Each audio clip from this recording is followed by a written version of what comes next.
Today, I'd like to talk about token economy. Token economy is a reward system with tokens that are contingent on the target behavior. The earned tokens can be exchanged for the selected reinforcers. Here's the typical token board. It says, I'm working for blank, and this is where you put the picture of the reinforcer. You should know what the child likes before implementing token economy, or it is not going to be effective.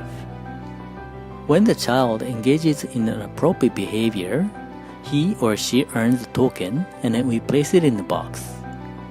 In all boxes and in the back of the cards, I put Velcro so the cards stick on the board. Let's say that a child likes Play-Doh and he wants to work for it. And let's say that he earns the token by reading one page of a book. He reads the first page and he earns the first token.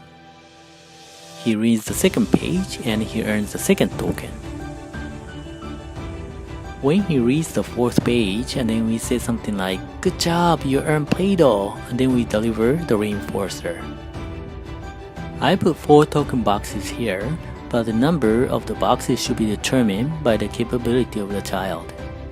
If the child has no idea what tokens are, you should probably start with just a few boxes. As the child understands the concept and starts working for the tokens, you can gradually increase them. I also put Velcro on the back of the board, so I don't have to look for the tokens or the reinforcer cards. I hope this helps you understand how to use tokens. Thank you for watching the video.